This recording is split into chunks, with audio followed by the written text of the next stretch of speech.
राष्ट्रपति रामनाथ कोविंद ने मुंबई में 22वीं मिसाइल वेसल स्क्वाड्रन को प्रदान किया राष्ट्रपति ध्वज। राष्ट्रपति ने भारतीय नौसेना के कार्यों की प्रशंसा की। कहा, नौसेना ने देश की रक्षा के साथ प्राकृतिक आपदाओं में भी निभाई महत्वपूर्ण भूमिका।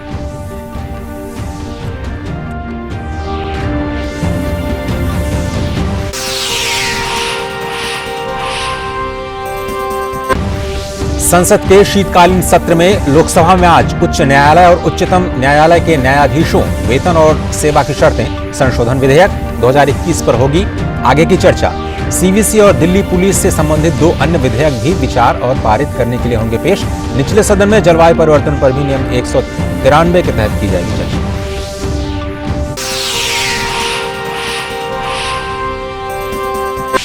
भारतीय रिजर्व बैंक ने आज जारी अपनी मौद्रिक नीति में प्रमुख ब्याज दरों को रखा अपरिवर्तित।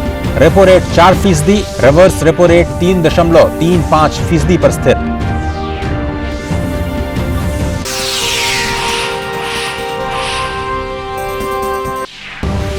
अमेरिकी राष्ट्रपति जो बाइडेन ने रूसी राष्ट्रपति व्लादिमीर पुतिन को दी चेतावनी। कहा, अगर रूस यूक्रेन पर हमला करता है तो पश्चिमी जगत रूस पर लगा सकता है कड़े आर्थिक और दूसरे प्रतिबंध। पुतिन ने कहा, नाटो पूर्व की ओर और नहीं करेगा विस्तार, इसकी मिले गारंटी।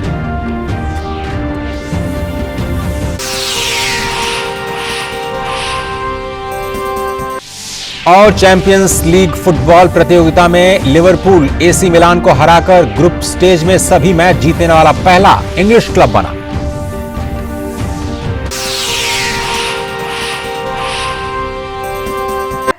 और आर्मी का हेलीकॉप्टर क्रैश हुआ है तमिलनाडु से। इस वक्त की एक बड़ी खबर, हादसे भरी हुई खबर। तमिलनाडु में आर्मी का हेलीकॉप्टर क्रैश हो गया है। उड़ान के दौरान कुन्नूर में सेना का हेलीकॉप्टर क्रैश हुआ है। वजह क्या रही है ये अभी तक पता नहीं, लेकिन हेलीकॉप्टर में सेना के बड़े अधिकारी सवार थे उस वक्त।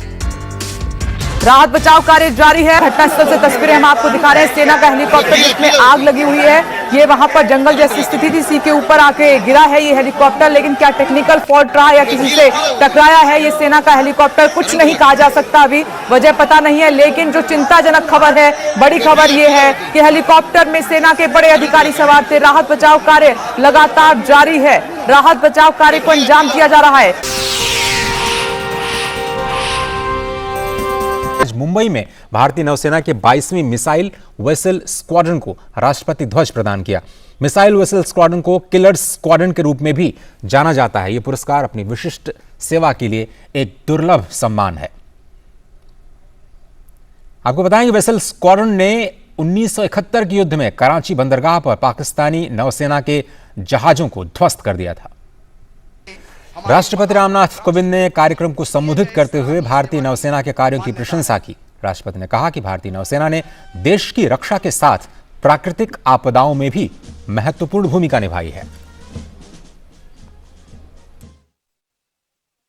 I am happy to note that the Indian Navy has also been at the forefront to render assistance to the people during humanitarian crises or natural disasters within the country and beyond. The Navy played a critical role in repatriation of Indian citizens during COVID-19 and rescue operations during Cyclone Taukte.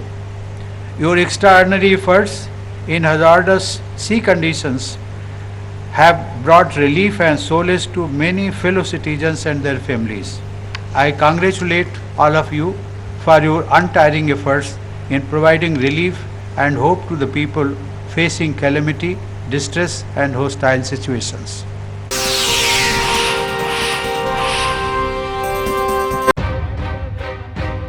Uttar Pradesh में चुनावी माहौल है, जिसे देखते हुए नेताओं के बीच चुनावी जंग तेज हो गई है। विपक्षी पार्टियां योगी सरकार पर तो हमलावर हैं ही, लेकिन आपस में एक दूसरे को घेरने का मौका नहीं छोड़ रहे हैं। एक तरफ जहां सपा और बीजेपी में सीधी टक्कर देखने को मिल रही है, वहीं इस जंग में प्रियंका गांधी भी कूद गई हैं। वो लगातार योगी के साथ साथ अखिलेश यादव पर भी हमला कर रही हैं। दरअसल समाजवादी पार्टी के मुखिया और यूपी के पूर्व मुख्यमंत्री अखिलेश यादव ने हाल ही में कहा था कि सूबे में कांग्रेस को 0 सीट मिलेगी। अब अखिलेश के इस बयान पर कांग्रेस महासचिव प्रियंका गांधी का रिएक्शन सामने आया है। उन्होंने कहा है कि हो सकता है कि अखिलेश यादव ज्योतिषी हो, इसलिए उन्हें लगा कि कांग्रेस को 0 सीट मिलेगी। प्रियंका गांधी ने कहा, यूपी चुनाव को लेकर कांग्रेस कार्यकर्ताओं के साथ 2 बैठकें हुई। अखिलेश यादव हो सकता है ज्योतिषी हो, इसलिए उन्हें लगा कि कांग्रेस 0 सीट लाएगी। अब हम देख लेंगे क्या होगा। इस दौरान उन्होंने ये भी घोषणा की कि कांग्रेस राज्य की महिलाओं के लिए अलग से घोषणा पत्र लेकर आएगी।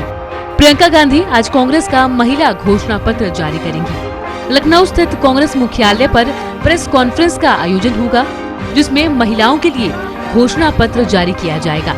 उत्तर प्रदेश में कांग्रेस पार्टी पूरे दमखम के साथ चुनावी मैदान में उतर रही है। हाल ही के दिनों में प्रियंका गांधी सूबे में बेहद सक्रिय रही हैं और लगातार योगी सरकार के कामकाज पर सवाल भी उठा रही हैं। कांग्रेस ने पहले ही ऐलान कर दिया है कि इस बार के चुनाव में वो 40% सीटों पर महिलाओं को टिकट देगी। इसके अलावा प्रियंका ये भी कह चुकी हैं कि कांग्रेस इस बार सूबे में अकेले ही चुनाव लड़ेगी।